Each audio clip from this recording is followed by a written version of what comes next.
एक दिन सर्पिनी जंगल के सबसे गहरे हिस्से में बैठी थी। पेड़ों के ऊपर से काले गिद्ध उड़ रहे थे। धरती पर हल्की धुंध छाई थी। अचानक सर्पिनी ने अपनी सुनहरी आंखें खोली। उसे दूर से इंसानों की गंध आ रही थी, गर्म, डरपोक, लालच भरी। 3 लड़के हाथ में मशाले लिए जंगल में घुस आए थे।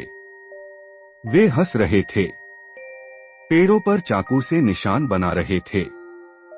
एक ने तो एक पुराने सांप के मंदिर पर पत्थर भी फेंक दिया। सर्पिनी धीरे से उठी। उसकी चाल में कोई आवाज नहीं थी, बस धरती पर उसकी फुफकार की गूंज थी। वह पेड़ों के बीच से ऐसे फिसली जैसे धुआं घुसता है दरारों में। पहले लड़के के पास पहुंचते ही उसने उसकी आंखों में देखा।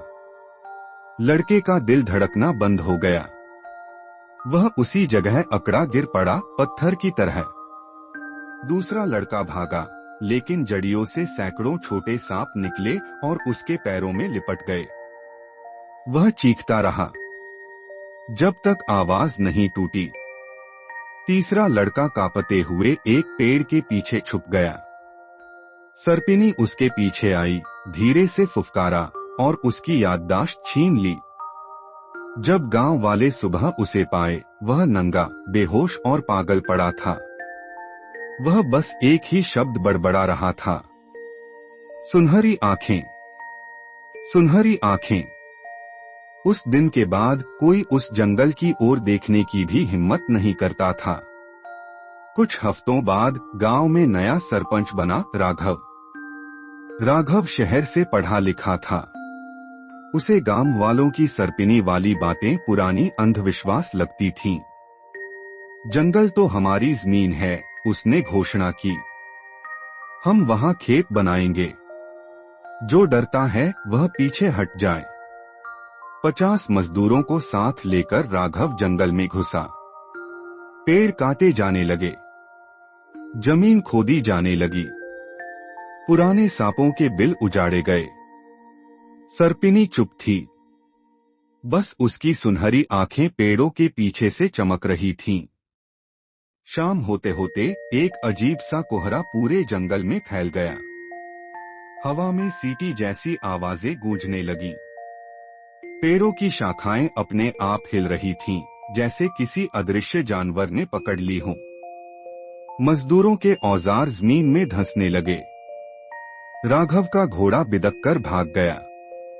और फिर हर दिशा से सैकड़ों सांप निकले, मोटे, पतले, रंग बिरंगे, चमकते हुए। जमीन मानो जिंदा हो उठी थी। चीखते भागते इंसान, काटे गए पैर, डसे गए गले, और सबसे बीच में सर्पिनी, अपने असली रूप में। आधा इंसान, आधा नाग। उसकी सांस से धुआं उठ रहा था। राघव ने गोली चलाने की कोशिश की, लेकिन उसकी बंदूक हाथ से फिसल गई, जैसे किसी ने उसे छीन लिया हो। सर्पिनी ने उसकी ओर देखा। उसकी आंखों में लाल चमक थी। राघव वहीं घुटनों के बल गिर पड़ा। उसकी आंखों से आंसू बह निकले। माफ कर दो, वह बड़बड़ाया। सर्पिनी ने अपना सिर झुकाया। एक हल्की फुसफुसाहट उसके कानों में घुल गई। अब तुम भी इस जंगल का हिस्सा हो। अगली सुबह गांव वालों ने देखा, जंगल के किनारे एक नया बड़ा पेड़ उग आया था। पेड़ के तने पर राघव का चेहरा उभरा हुआ था। आंखें बंद, मुंह खुला, जैसे हमेशा के लिए चीखता हुआ। उस दिन के बाद गांव डर के साए में जीने लगा। सूरज ढलते ही दरवाजे बंद। कोई जंगल की ओर देखने की भी हिम्मत नहीं करता था। पर लोभ मिटा नहीं था। एक अमीर जमींदार, भालेराव, ने सुना, जंगल में बहुमूल्य लकड़ी है। अगर सर्पिनी को मार दिया जाए तो करोड़ों कमा सकते हैं। भालेराव ने शहर से शिकारी बुलाए। भारी बंदूकें, कुत्ते, जाल, सब कुछ लेकर वे जंगल में घुसे। पूरा गांव थर थर कांप रहा था। जैसे कोई बुरा सपना जाग गया हो।